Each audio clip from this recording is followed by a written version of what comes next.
Try na tayo ng yung ano, ang tawag doon yung pagtanggal ng mga langaw daw, bumabalik din naman sila, pest control, ayan. Kaya bumili ako kanina ng temporary para mabugaw yung langaw para mabawasan lang. At syempre guys, gusto ko lang din pasalamatan, hello, shout out. Gusto ko lang din pasalamatan yung mga concerned citizen na habang may nagko-concern, lalo ko namang ginagalingan at lalo ko talagang ini-improve yung kung anong dapat kong gawin para sa ikabubuti ko at ikakaganda ng tindahan ko. Kaya maraming salamat sa mga taong concerned. Guys, ayan, nandito tayo ngayon sa Pasay branch na kung saan, di ba pinagawa na natin ang bubong, pinasiminto ko na, inayos na natin. Tapos meron tayong tinatawag doon na parachute. Yung parachute, ito po yung payong na malaki. Tapos sa baba nun, para hindi naman mabasa yung iba, naglagay pa rin tayo ng ilang pirasong tent na lang. Pero nabubungan na natin ng yero. At saka guys, di ba, open air tayo, open lang yung kainan natin, so medyo talaga sa panahon ngayon medyo malangaw. Kaya bumili ako kanina ng temporary para mabugaw yung langaw, para mabawasan lang. Kasi, so ngayon bumili ako ng pangsamantala lang naman ito, bumili ako. Kaya lang syempre, hindi pa rin natin masasabi kung talagang 100% na may langaw pa rin. Pero malaki ang tulong niya para mawala, mabawasan talaga yung langaw. Ipakita natin. So nandito tayo ngayon, papunta na tayo doon sa tindahan ko. So let's go. So ayan, sa mga oras na ito, marami na din kumakain. At so nakita nyo yung sit-up ng tindahan natin. Pakita mo nga. So kung nakita nyo yung mga sit-up natin, so ayan na. Bago na. Ganda na. Medyo maluwag na siya, medyo maaliwalas na siya. At saka marami pa rin kumakain guys. Itong branch na to, Pasay branch. In-improve ko na. Pakita natin yung mga bubong. Tapos, siyempre yung kainan, talagang malinis na siya.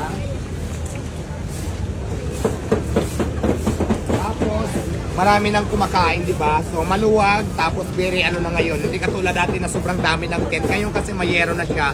Pero para ma-protect pa rin yung mga customers natin, kasi dito walang bubong, so naglagay pa rin tayo ng tent na ilang piraso lang para hindi naman sila mainitan. At the same time, hindi sila mabasa pag umulan. Pero sa mga gilid mo guys, bubong na siya talaga. So yung makikita, ayan bago, ginusto talaga natin yan.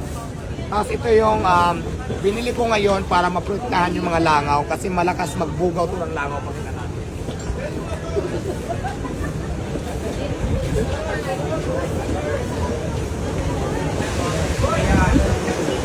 Malalaking blower siya, kaya naman talaga pag dito tumapat pa ganon, talagang walang makakadako na langaw kasi para lumilipad sila, di ba?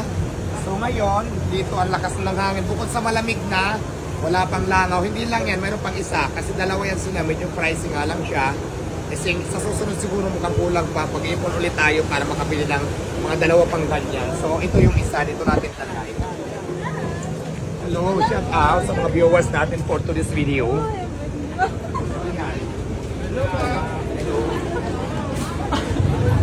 So ayan.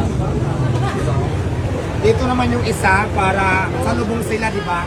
Yung isa paharap doon, dito nakaharap yung isa pa ganun, yung isa naman paharap doon, salubong sila para yung mga butterfly na lumilipad, dito pa lang, pagdaan pa lang dito, mabubugaw na sila. So, ayan, malaking bagay yan. Dalawa pa lang yan, so kailangan ko pa ng dalawa para pag-ipunan ko pa kasi medyo may kamahalan siya. Kaya i-impon muna tayo para makumpleto natin dito lahat. Ayan guys nakita nyo naman kung gaano ko din pina-improve itong pwesto natin sa Pasay. Simula sa bubong, tapos yung mga flooring natin, simento na din. Tapos naging na siya, naging maaliwalas na tingnan para sa lahat. Tapos nakikita nyo, di ba? Marami pa rin kumakain, kaya hindi totoo yung sinasabi nila na wala na daw kumakain sa Diwata, Paris. Ngayon gusto ko lang din magpasalamat kay Lord, di ba? Dahil kahit anong batikos nila, basta ang alam ko, siya lang nakakaalam na wala naman tayong ginagawang masama. At hindi totoo yung mga sinasabi ng mga basher natin na wala nang kumakain at kung ano pang lumalabas. So, naniniwala kasi ako talaga na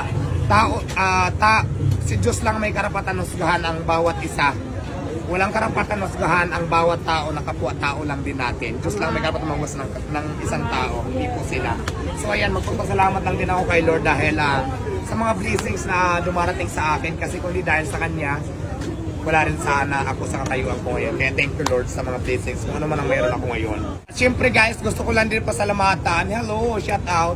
Gusto ko lang din pasalamatan yung mga concerned citizen na habang may nagko-concern, lalo ko namang ginagalingan at lalo ko talagang ini-improve yung kung anong dapat kong gawin para sa ikabubuti ko at ikakaganda ng tindahan ko. Kaya maraming salamat sa mga taong concern. kay sa inyo din ako humugot para pagandahin at improve yung tindahan ko. So maraming salamat sa lahat ng concerned citizen. At syempre sa mga supporters ko na naniniwala sa akin, maraming salamat. God bless po sa inyong lahat. Maraming salamat. At maraming salamat.